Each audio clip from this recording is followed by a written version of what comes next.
दिनांक 8 नवंबर दिन बुधवार को भारतीय जनता पार्टी के प्रदेश अध्यक्ष विष्णु दत्त शर्मा कटंगी में एक कार्यकर्ता सम्मेलन को संबोधित करने हेलीकॉप्टर से पहुंचे, जहां उन्होंने प्रशांत वाटिका में एक कार्यकर्ता सम्मेलन को संबोधित किया। उन्होंने कांग्रेस पार्टी के कमलनाथ और साथ ही में दिग्विजय सिंह पर आरोप लगाते हुए कहा कि श्री राम मंदिर के होर्डिंग लगे हुए हैं, जिस पर आपत्ति दर्ज करते हैं और चुनाव आयोग में उससे होर्डिंग को हटाने के लिए कहते हैं, या लाडली बहन योजना के खातों में जो पैसे आ रहे हैं उसे बंद करवाने के लिए चुनाव आयोग में कह रहे हैं। ईद का श्रेय किसी को जाता है तो पन्ना समिति के कार्यकर्ताओं को जाता है। तो ये कुशल रणनीति कौन करेगा?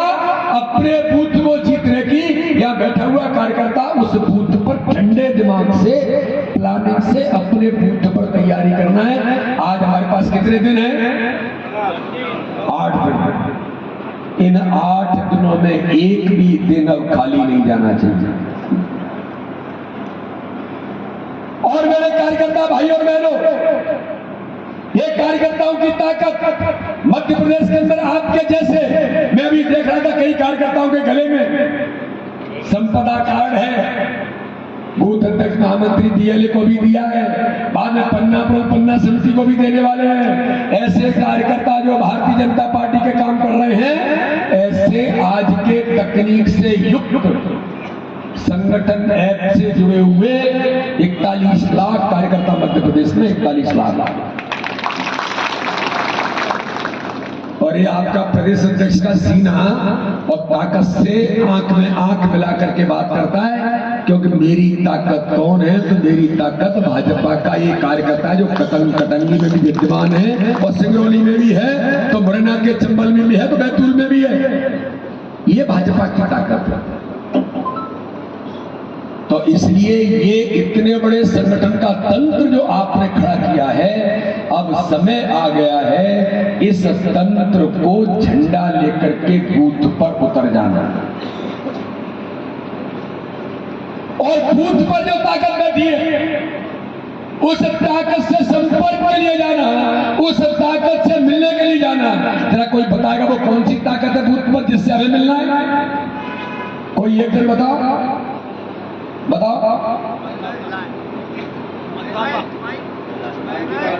हितग्राही, इनके लिए ताली बजाओ जरा।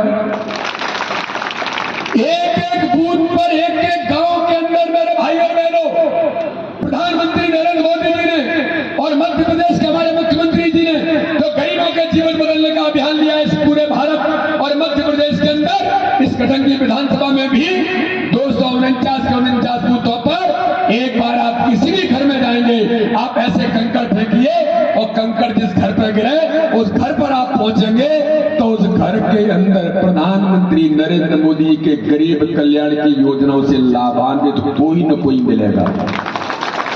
जो 5 किलो अनाज हम फ्री में देने का काम हमने कोरोना के महामारी के संकट में शुरू किया था, इस योजना को 5 साल के लिए और बढ़ाया जाता है। हर गरीब को संभल देंगे। आप ताकत से मैदान में जाइए, आप ताकत से उतरिए। तो मेरे कार्यकर्ता भाई और बहनों, हर बूथ पर ये ताकत आपकी खड़ी है। मध्य प्रदेश के अंदर 6 करोड़ 93 लाख लोग हैं जो प्रधानमंत्री मोदी जी और मध्य प्रदेश की हमारी सरकार के गरीब कल्याण की योजनाओं से लाभान्वित हैं। मैं अभी हेलीकॉप्टर से देख रहा था ऊपर से, मेरे साथ जो मेरे मीडिया के मित्र हैं, मैं उनसे कह रहा था, जब मुझे हाईवे दिख रहा था, सड़क बालाघाट के जंगल में, मैं तो बहुत आया हूँ विद्यार्थी परिषद के समय में, मैंने तो बसों से यात्रा की है, मैंने तो सड़कें भी देखी है, बिजली भी देखी है, शिक्षा की सुविधाएं भी देखी है। दुरावस्था का दौर जब कांग्रेस की सरकार थी मध्य प्रदेश में मिस्टर बंटा ढाल दिग्विजय सिंह के नेतृत्व में, तब कैसा मध्य प्रदेश था और कैसा बालाघाट था और कैसी कटंगी थी। लेकिन मेरे कार्यकर्ता भाई और बहनों, आज मैं आपको केवल यही कहने के लिए आया हूं, ये जो ताकत बैठी है, इस ताकत से एक घर में जाइए, एक घर में जाकर के हमें ये दुपट्टा लेकर के कमल का फूल घर में जाकर के मिलना है और मिलकर के कहना है कि भाई और बहनों, हम आपसे घर में मिलने के लिए आए हैं। आपको प्रधानमंत्री मोदी जी की योजनाओं से लाभ मिला है कि नहीं मिला है? ये आपको मिला है कि नहीं मिला है? इस योजना का लाभ मिला है कि नहीं मिला? तो आदमी कह रहा भैया ये तो मिला है। कोई घर ऐसा नहीं बचा होगा, आप भ्रम में मत आइए कि ये बगावत करके चले गए हैं। बगावती तो छोड़ दो, कांग्रेस के लोग भी, जिनको कभी आप कहते हैं कांग्रेस का घर है, आप ईमानदारी से उस घर में मिलने चले जाओ और चाय पी करके ईमानदारी से बात करो तो वो भी कहता है कि भैया मन तो अपना भी है कि भारतीय जनता पार्टी के नेतृत्व में ही, मोदी जी के नेतृत्व में देश आगे बढ़ रहा है। तो आप इस धर्म को तोड़ दीजिए, एक एक घर में जाइए, कोई कांग्रेस नहीं बचा इस देश के अंदर आपका। तो ऐसे जो लोग हैं जो भारतीय जनता पार्टी को स्वार्थों के बस इस प्रकार से देश के लिए भारतीय जनता पार्टी के नेतृत्व में, माननीय प्रधानमंत्री मोदी जी के नेतृत्व में जो मान सम्मान बढ़ाए, हर गरीब का जीवन बदलाए। और मैं पूछना चाहता हूं मेरे कार्यकर्ता भाई और बहनों, 2003 का मध्य प्रदेश कांग्रेस के नेतृत्व में बीमारू राज्य था, क्या मध्य प्रदेश अब विकसित मध्य प्रदेश बना है कि नहीं बना है? ताकत से बताओ, बना है कि नहीं बना है? तो गरीब कल्याण की योजनाओं में भारतीय जनता पार्टी की सरकार ने हर किसी को संबल तो दिया ही है, लेकिन मध्य प्रदेश को विकसित मध्य प्रदेश बनाया। तो एक हाथ में विकास, दूसरे हाथ में गरीब कल्याण का झंडा लेकर के प्रधानमंत्री मोदी जी के नेतृत्व में एक एक बूथ पर, एक एक स्थान पर जाना है। अब आप इंतजार करेंगे गौरव भाई आएंगे तभी चलेंगे। गौरव भाई सुनो, आप जनता से मिलो। सुरेंद्र भाई उसके सामने कमल का फूल और आगे कर देख कमल का फूल, ये जरूरत है। तो इसलिए मेरे कार्यकर्ता भाई और बहनों, हम सब मिलकर के आज हमें ये बताना पड़ेगा कि कटंगी के अंदर राम मंदिर के मॉडल के अगर होर्डिंग लगे हों और ये कमलनाथ, दिग्विजय सिंह मंटाढार और करप्शननाथ जाकर के चुनाव आयोग में कह रहे हैं कि ये भाजपा ने राम मंदिर के होर्डिंग लगाए, होर्डिंग उतरवाओ। लाडली बहना 1250 उनको अगर खाते में जा रहे हैं, ये दोनों जाकर के चुनाव आयोग को कह रहे हैं कि ये लाभ ले रही है भाजपा, ये 1250 खाते में डालना बंद कराओ। बोले तैयार है क्या इसके लिए? स्वागत है, इसके लिए आप स्वीकृति देंगे? कोई राम मंदिर के होर्डिंग इस भारत के अंदर, मध्य प्रदेश के अंदर और कटंगी के अंदर एक करप्शननाथ कमलनाथ और दिग्विजय सिंह मंटाढार अगर एक होर्डिंग उतरवाओ तो आप होर्डिंग उतरने देंगे क्या?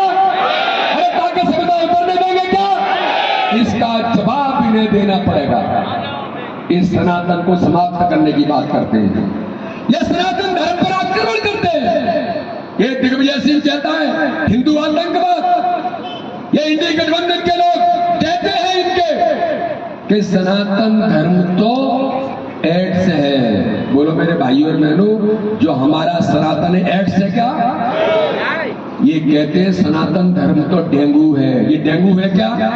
ये कहते हैं सनातन धर्म को जड़मूल से समाप्त कर देंगे। मैं कटंगी की जनता जनार्दन और मेरे कार्यकर्ता आपसे पूछना चाहता हूं, इस भारत के अंदर, दुनिया के अंदर सनातन को कोई जड़मूल से समाप्त करने की औकात रखता है? अरे ताकत से बताओ, रखता है? तो मेरे कार्यकर्ता भाई और बहनों, ये झूठ बोलने वाली ताकतें दोहरे चक्कर का मिस्टर करप्शननाथ उधर करता है हनुमान चालीसा और इधर कहता है कि सनातन को समाप्त करो। उधर करता है हनुमान चालीसा और इधर कहता है कि राम मंदिर के होर्डिंग हटाओ। ये दोहरे चक्कर वाले लोग। आज नीतीश कुमार ने बिहार के अंदर जो कहा है मेरी बहनों के लिए, जिन शब्दों का उपयोग किया गया इसकी माताओं के लिए, शर्म आनी चाहिए। तो देवी स्वरूपा माताएं प्रथम पूज्य भारत के अंदर, उनको जिस प्रकार के शब्दों का उपयोग किया आज, ये जनता देश की जवाब इन्हें देगी नीतीश कुमार को। लेकिन मेरे बहनों और भाइयों, मैं आपको आज एक बात और कह करके अपनी बात को समाप्त करना चाहता हूं कि देश के अंदर प्रधानमंत्री नरेंद्र मोदी जी ने तय कर दिया है। ये कांग्रेसी कहते थे कि भाजपा चुनाव आता है तब कहती है कि राम मंदिर वहीं बनाएंगे लेकिन तारीख नहीं बताएंगे। तो कटंगी की जनता और जनार्दन को मैं भी आपको आमंत्रण देने के लिए आया हूं। अभी योगी जी भी पहुंच रहे हैं कुछ जगह पर। प्रधानमंत्री मोदी जी ने कह दिया है कि सुनो कांग्रेसियों, अमित शाह जी ने कहा कि सुन लो, अब 22 जनवरी 2024 को जो 500 वर्षों के इतिहास में लाखों लोगों ने जिसके लिए बलिदान दिया, तो प्रधानमंत्री नरेंद्र मोदी जी 22 जनवरी 2024 को रामलला को मंदिर में स्थापित करेंगे। विधानसभा के कार्यकर्ता सम्मेलन में आया था। कार्यकर्ताओं का उमंग और उत्साह दिखाई देता है कि कटंगी विधानसभा के 249 बूथों पर इस बार ऐतिहासिक बहुमत से भारतीय जनता पार्टी जीतेगी और इस क्षेत्र में भारतीय जनता पार्टी इस बार मध्य प्रदेश में प्रत्येक बूथ पर प्रधानमंत्री जी के निर्देश पर, अमित शाह जी के निर्देश पर हम चुनावी मैदान में उतरे विकास और गरीब कल्याण के झंडे के साथ।